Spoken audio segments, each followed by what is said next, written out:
हर हर महादेव। श्री शिवाय नमस्तुभ्यम। शिव जी के उपाय चैनल में आप सबका बहुत बहुत स्वागत है और आप सब भी कमेंट में हर हर महादेव अवश्य लिखिएगा।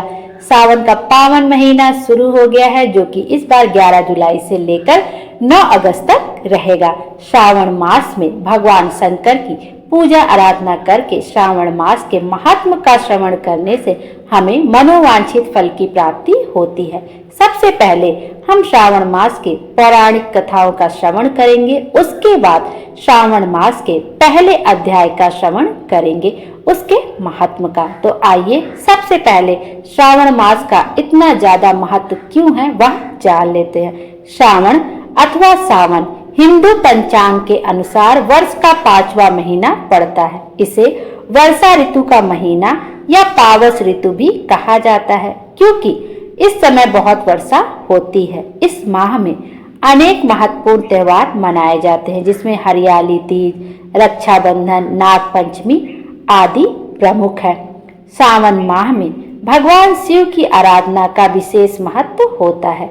इस माह में पड़ने वाले सोमवार को सावन का सोमवार कहा जाता है, जिनमें स्त्रियां तथा विशेष तौर से कुंवारी युवतियों का भगवान शिव के निमित्त व्रत आदि रखती हैं और मनोवांछित फल की कामना करती हैं। अब सुनते हैं सावन माह की पौराणिक कथा। पहली पौराणिक कथा है जब सनत कुमारों ने भगवान शिव से उन्हें सावन महीना प्रिय होने का कारण पूछा तो भगवान भोलेनाथ ने बताया कि जब देवी सती ने अपने पिता दक्ष के घर में योग शक्ति से शरीर त्याग दिया था, उससे पहले देवी सती ने महादेव को हर जन्म में पति के रूप में पाने का प्रण किया था। अपने दूसरे जन्म में देवी सती ने पार्वती के नाम से हिमाचल और रानी मैना के घर में पुत्री के रूप में जन्म लिया। पार्वती ने युवावस्था के सावन महीने में निराहार रहकर कठोर व्रत किया और शिव जी को प्रसन्न कर उनसे विवाह किया, जिसके बाद ही महादेव के लिए यह विशेष हो गया। तो पहली कथा के अनुसार सावन महीना इसलिए भी बहुत खास है और जब हम सच्चे मन से सच्चे श्रद्धा से भगवान शिव का जलाभिषेक करते हैं, उनके निमित्त व्रत रखते हैं और श्रावण मास के महात्म के अध्यायों का श्रवण करते हैं तो हमें मनोवांछित फल की प्राप्ति होती है। साथ ही साथ भगवान शंकर अति प्रसन्न होते हैं। और एक अन्य कथा भी है श्रावण माह की, आइए उसका भी श्रवण करते हैं। मार्कंडू ऋषि के पुत्र मार्कंडेय ने लंबी आयु के लिए सावन माह में ही घोर तप कर शिव जी की कृपा प्राप्त की थी, जिससे मिली मंत्र शक्तियों के सामने मृत्यु के देवता यमराज भी नतमस्तक हो गए थे। भगवान शिव को सावन का महीना प्रिय होने का अन्य कारण यह भी है कि भगवान शिव सावन के महीने में पृथ्वी पर अवतरित होकर अपनी ससुराल गए थे और वहां उनका स्वागत अर्घ्य और जलाभिषेक से किया गया था। माना जाता है कि प्रत्येक वर्ष सावन माह में भगवान शिव अपनी ससुराल आते हैं। भूलोक वासियों के लिए शिव कृपा पाने का यह उत्तम समय होता है। पौराणिक कथाओं में यह भी वर्णन आता है कि इसी सावन मास में समुद्र मंथन किया गया था। समुद्र मंथने के बाद जो हलाहल विष निकला उसे भगवान शंकर ने कंठ में समाहित कर सृष्टि की रक्षा की, लेकिन विष पान से महादेव का कंठ नील वर्ण हो गया। इसी से उनका नाम नीलकंठ महादेव पड़ा। विष के प्रभाव को कम करने के लिए सभी देवी देवताओं ने उन्हें जल अर्पित किया, इसलिए शिवलिंग पर जल चढ़ाने का खास महत्व होता है। यही वजह है कि श्रावण मास में भोले बाबा को जल चढ़ाने से विशेष फल की प्राप्ति होती है। शिव महापुराण में उल्लेख है कि भगवान शिव स्वयं ही जल है, इसलिए जल से उनका अभिषेक के रूप में आराधना का उत्तम फल मिलता है, जिसमें कोई संशय नहीं है।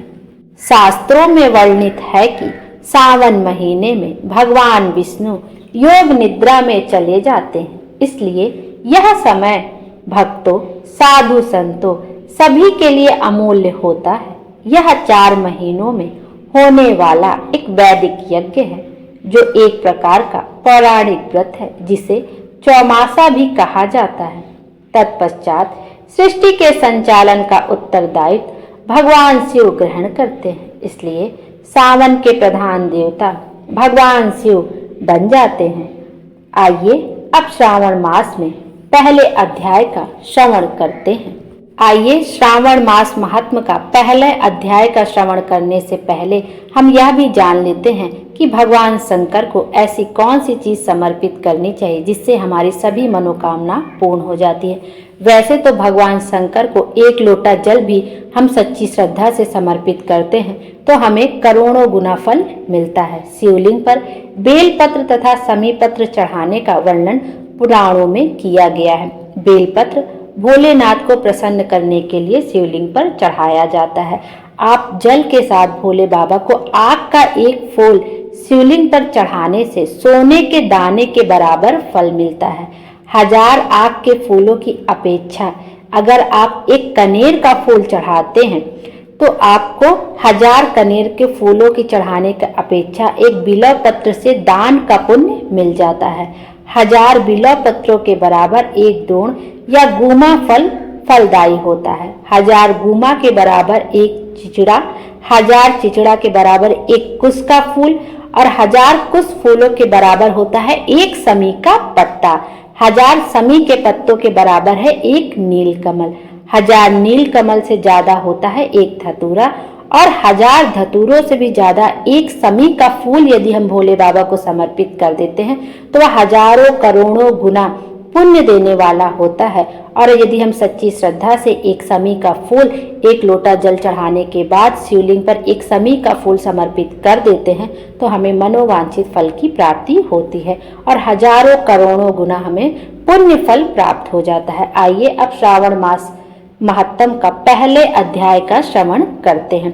भोलो भोले बाबा की जय। पहला अध्याय। सौनक जी बोले, हे सूत, हे महाभाग, हे व्यास शिष्य, हे अकलमस, आपके मुख कमल से अनेक आख्यानों को सुनते हुए हम लोगों की तृप्ति नहीं होती है, अपितु बार बार सुनने की इच्छा बढ़ती जा रही है। तुला राशि में स्थित सूर्य में कार्तिक मास का महत्तम, मकर राशि में माघ मास का महत्तम और मेष राशि में स्थित सूर्य में बैसाख मास का महत्तम और इसके साथ उन मासों के जो भी धर्म हैं उन्हें आपने भली भांति कह दिया। यदि आपके मत में इनसे भी अधिक महिमामय कोई मास हो तथा भगवत प्रिय कोई धर्म हो तो आप उसे अवश्य कहिए, जिसे सुनकर कुछ अन्य सुनने की हमारी इच्छा ना हो। वक्ता को श्रद्धालु श्रोता के समक्ष कुछ भी छिपाना नहीं चाहिए। सूत जी बोले, हे मुनियों, आप सभी लोग सुने। मैं आप लोगों के वाक्य गौरव से अत्यंत संतुष्ट हूँ। आप लोगों के समक्ष मेरे लिए कुछ भी गोपनीय नहीं है।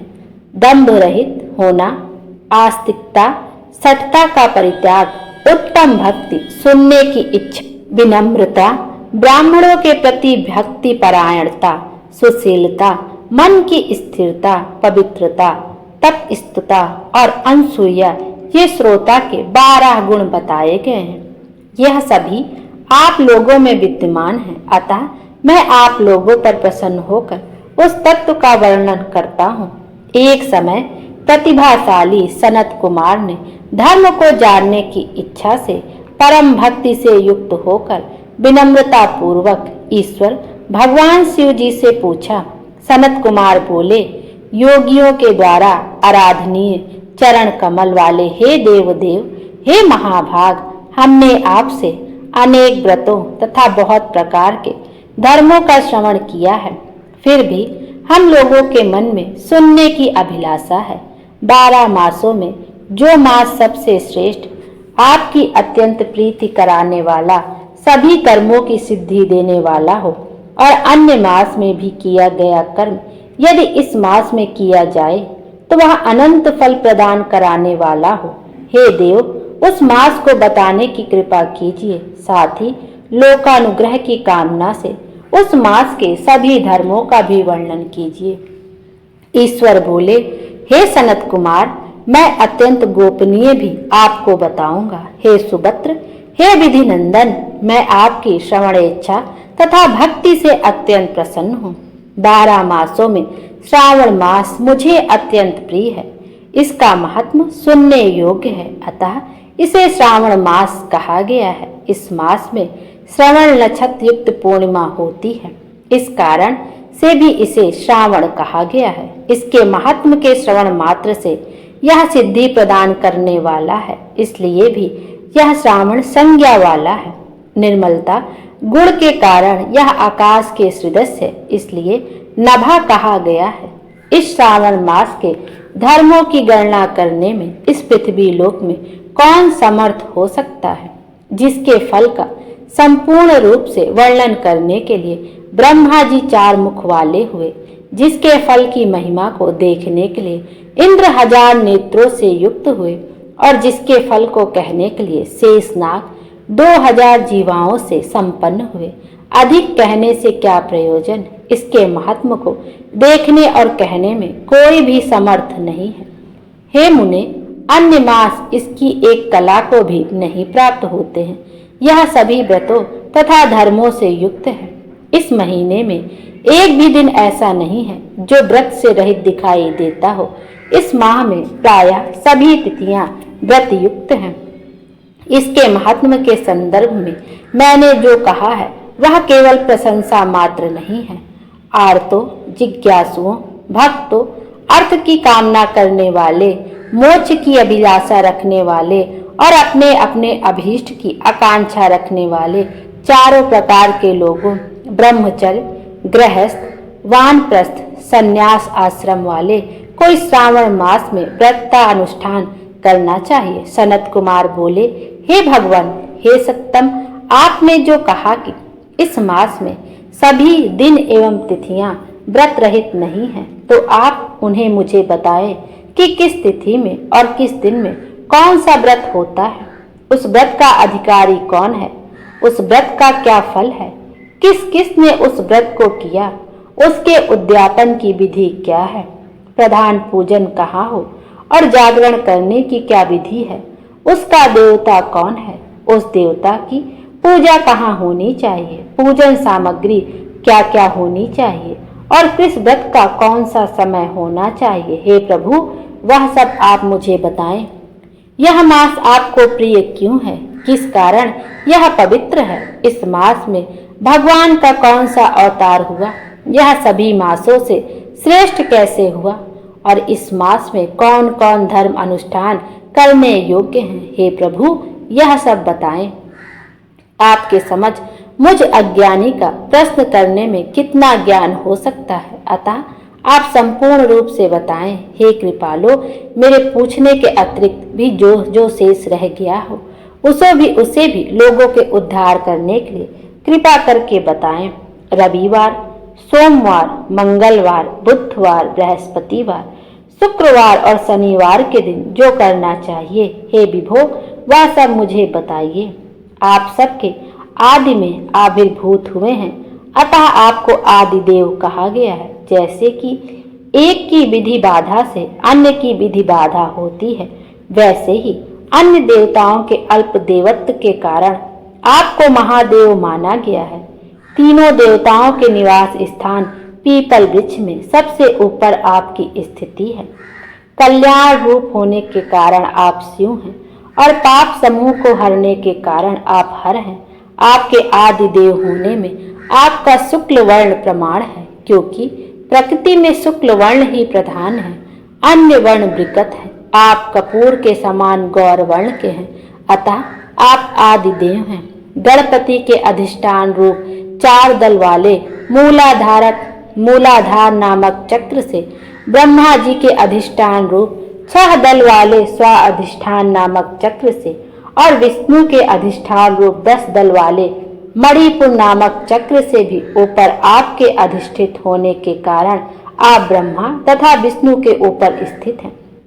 यह आपकी प्रधानता को व्यक्त करता है। हे देव, एकमात्र आपकी ही पूजा से पंचायतन पूजा हो जाती है, जो कि दूसरे देवता की पूजा से किसी भी तरह संभव नहीं है। आप स्वयं शिव हैं। आपकी बाईं जांघ पर शक्ति स्वरूपा दुर्गा, दाहिनी जांघ पर गणपति, आपके नेत्र में सूर्य तथा हृदय में भक्तिराज भगवान श्री हरि विराजमान है। अन्न के ब्रह्मा रूप होने तथा रास के विष्णु रूप होने और आपके उसका भोक्ता होने के कारण हे ईशान, आपके श्रेष्ठ तत्व में किसे संदेह हो सकता है। सबको विरक्ति की शिक्षा देने हेतु आप शमशान में तथा पर्वत पर निवास करते हैं। पुरुष सूक्त में उतामित्वम से सानो इस मंत्र के द्वारा प्रतिपादन के योग्य हैं, ऐसा महर्षियों ने कहा है। जगत का संहार करने वाले हलाहल को गले में किसने धारण किया है? महाप्रलय की काल अग्नि को अपने मस्तक पर धारण करने में कौन समर्थ था? संसार रूप अंधकूप में पतन के हेतु कामदेव को किसने भस्म किया? आप ऐसे हैं कि आपकी महिमा वर्णन करने में कौन समर्थ है? एक तुच्छ प्राणी में करोड़ों जन्मों में भी आपके प्रभाव का वर्णन नहीं कर सकता। अतः आप मेरे ऊपर कृपा करके मेरे प्रश्नों को बताएं। इस प्रकार श्री स्कंद पुराण के अंतर्गत ईश्वर सनत कुमार संवाद में श्रावण मास महत्व में पहला अध्याय यहीं पर पूर्ण होता है। कल के वीडियो में हम श्रावण मास महत्तम के दूसरे अध्याय का श्रवण करेंगे। भोले बाबा हम सब की मनोकामना पूर्ण करें और हमारे जीवन को खुशियों से भर दें। Thank you.